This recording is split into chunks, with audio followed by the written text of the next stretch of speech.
Welcome friends, आप सभी का स्वागत है मेरे यूट्यूब चैनल पे। आज जो हम टॉपिक पढ़ने जा रहे हैं that is the difference between mass and weight.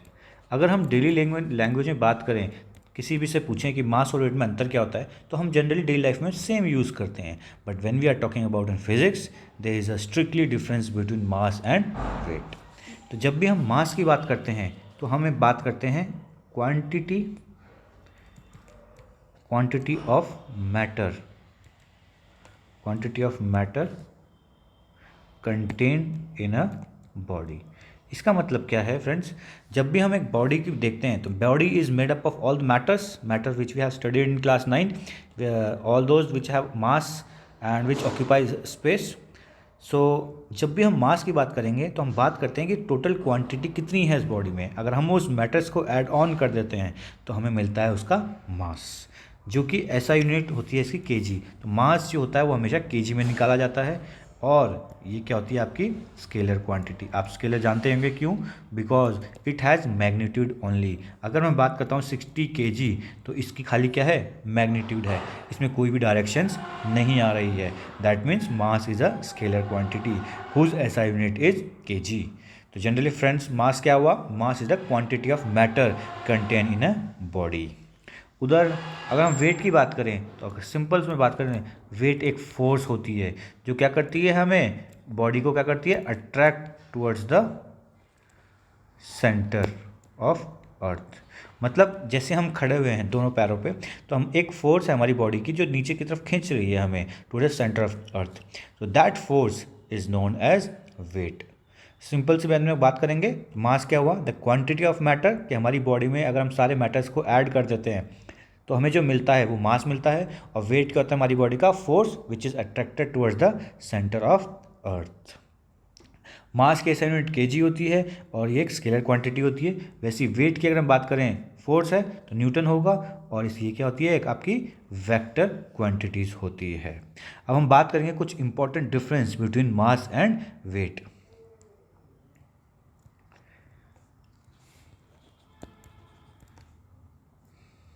Okay, जैसे कि मैं बात करूं फ्रेंड्स, जो मास होता है वो कभी भी ज़ीरो नहीं हो सकता, कैन नॉट बी ज़ीरो।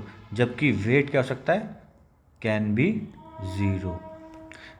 दूसरा, आप जो होता है मास क्या होता है, हमेशा क्या होता है, ये कांस्टेंट होता है, जबकि ये क्या होता है, चेंज होता रहता है।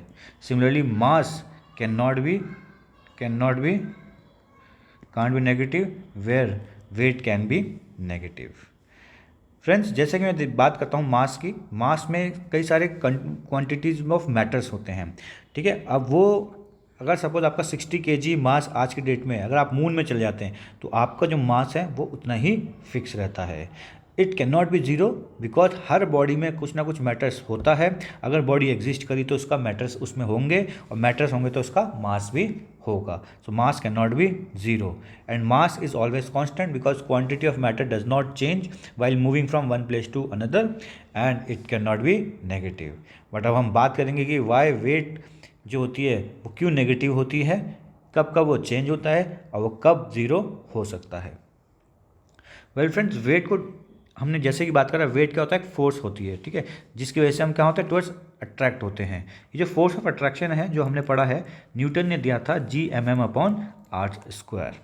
अब जानते हैं हम इसको रिप्लेस कर सकते हैं W से, W is also a force, तो ये हो गया आपका Gmm/r²। This is the weight between two body, लगा सकते हैं आप। सिमिलरली न्यूटन सेकेंड लॉ में जानते हैं हम, according to Newton second law we can also known as F equal to M G होता है, वेयर F को replace F equal to M G हम जानते हैं, न्यूटन सेकेंड लॉ कहता है। और F को रिप्लेस कर सकते हैं किससे, W से, because W is also a, ठीक है। अब इस फॉर्मूले को ध्यान रखेंगे to find out the value of weight. अब देखिए पूरा जो W है आपका, अब आपको बस ये फॉर्मूला याद रखना है, W equal to M G. ये कहाँ से आया है, न्यूटन सेकेंड लॉ से आया है।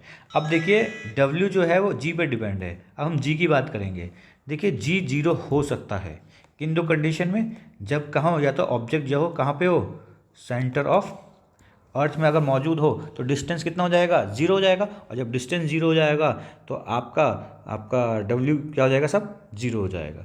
दैट मीन्स दूसरा केस में जी कब हो सकता है जीरो, जब ये कहाँ हो, यूनिवर्स में हो। दैट मीन्स हमारा जो gravity due to acceleration zero किन दो पोजीशंस में होता है, when the object is the centre of earth और when the object is out of the universe. इस केसेस पे जी जीरो हो गया। और जब जी जीरो हो जाएगा तो आप जानते हैं W is equal to M into zero क्या होता है, जीरो होता है। मास जीरो हो नहीं सकता, बट जी दो कंडीशन में जीरो हो सकते हैं जो कि हमने डिस्कस कर लिया। That means W can be equal to zero. W zero हो सकता है कब, when the gravity due acceleration is at the centre of earth, या जी कहाँ पे हो, जब यूनिवर्स में होता है। तो इन दो केसेस में हम कह सकते हैं कि W can be zero. Similarly हम बात करेंगे कि W नेगेटिव कब हो सकता है।